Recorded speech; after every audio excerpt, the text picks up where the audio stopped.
If you want to be a successful entrepreneur, you have to overcome your most basic biological desires, your biological state, which wants to have you sitting around doing nothing, being lazy, just going with the flow. But if you want to be successful, you have to have discipline and not just rely on motivation. You have to be a bit of a contrarian. You have to be a bit of a risk taker. All of these things which go against your biological imperative, you have to buck those trends. And I think the number one thing that holds back people from being truly successful as entrepreneurs is this one thing, this one biological trait that is so hard to overcome. It's what I call the default state of the world. It's pessimism. It's cynicism. Most people will rightly point out all the reasons why a thing shouldn't work. There's a number of reasons why a thing should never work, right? In our brains, our human animal brain is designed to find those reasons. If you think about this from an evolutionary standpoint, our ancestors on the savannah, they were rewarded when they were pessimistic, when they were cynical, when they didn't take risks and go out and try new things. And the reason is because when you try new things, when you step outside your comfort zone, you fail more often than you succeed. That's the iterative rate of learning, right? That's part of the process. But the penalty for trying and failing for our ancestors was death. And so it was this asymmetric risk reward curve.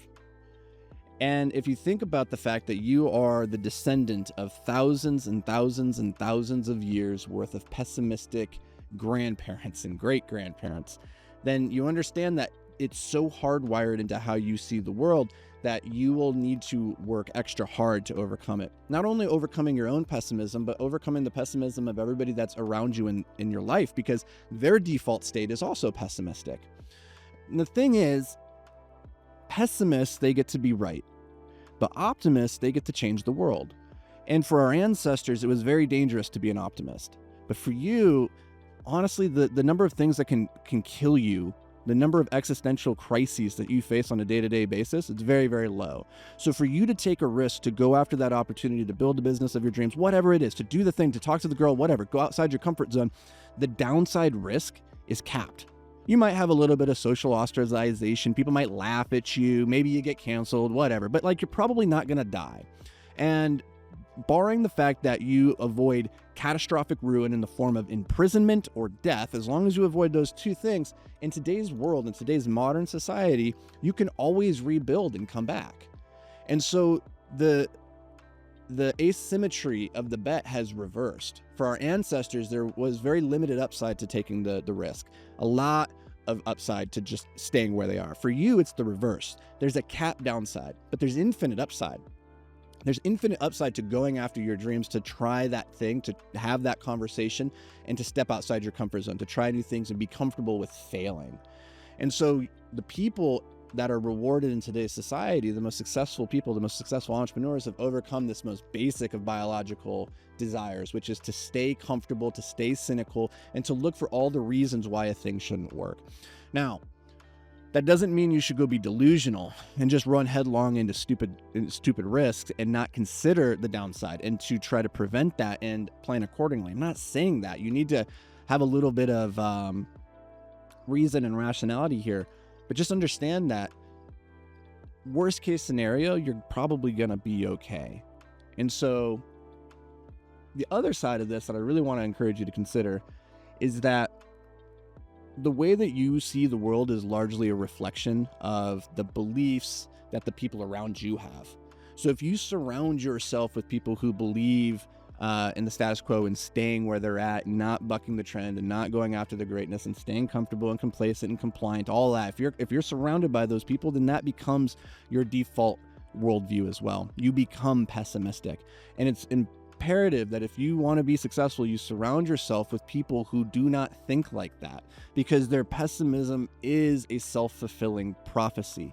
Because they believe the thing won't work, they do not take the right actions for a long enough time period that would lead to them getting the result, the beneficial result. And so it becomes this doom spiral. But in the same way, if you're optimistic and you go after it and you say, I think I can make this work, I believe in myself, I believe in my ability to be resourceful, to find the solution, and I am disciplined and diligent enough to stick with this as long as it takes, for me to get a result, then guess what? You're probably going to take that belief, no matter how crazy and weird and outlandish it is, and you're going to pull it into your current reality. Your reality is a reflection of your beliefs. So be careful about what beliefs you allow yourself, that you allow into the garden of your mind. Do not let other people till it with their pessimistic seed. It's not useful for you. So depending on where you are on your journey, you might be asking yourself, okay, that sounds great, Anthony. How do I get away from these people? Because my friends, my family, all the people in my network, they're not like me. They don't see the world in that same way. And there's nothing, I'm not saying that they're wrong. I just don't want that for my life. What do I do? How do I find those people who think in a different way, who are optimistic, that are trying to change the world? How do I get around those people? Well, for me, there's a couple different ways that you can do this. The first is you can pay for access. You can pay to get into communities with other people who are thinking and moving in the same way. That's maybe not feasible depending on where you're at on your journey.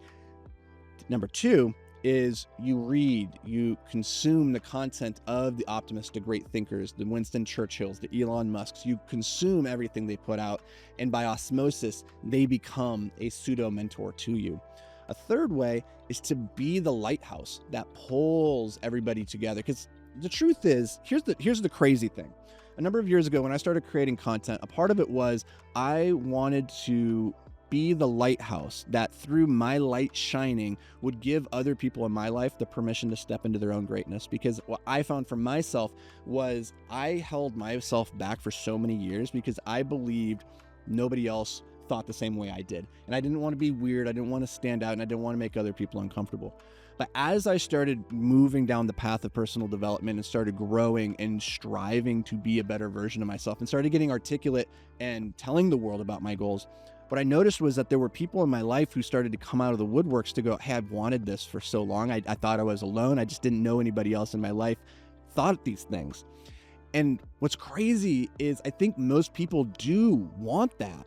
They're surrounded by people in their own life that don't think that same way, or from an external perspective, they're posturing in a certain way. Everybody's playing the role that they think society wants them to play. And so everybody plays small, but inside they want to play big. They just don't want to stand out and be the weirdo. And so you stepping into your greatness and starting to let your light shine and bringing people to you and saying, hey, this is what I'm about. This is how I want to move through the world. It will give people permission to step out of their own shadow and into their light. And I think that's one of the greatest gifts that you as an entrepreneur can do for the world. So that is today's message. Just remember, pessimists get to be right, but optimists get to change the world. We'll catch you in the next episode.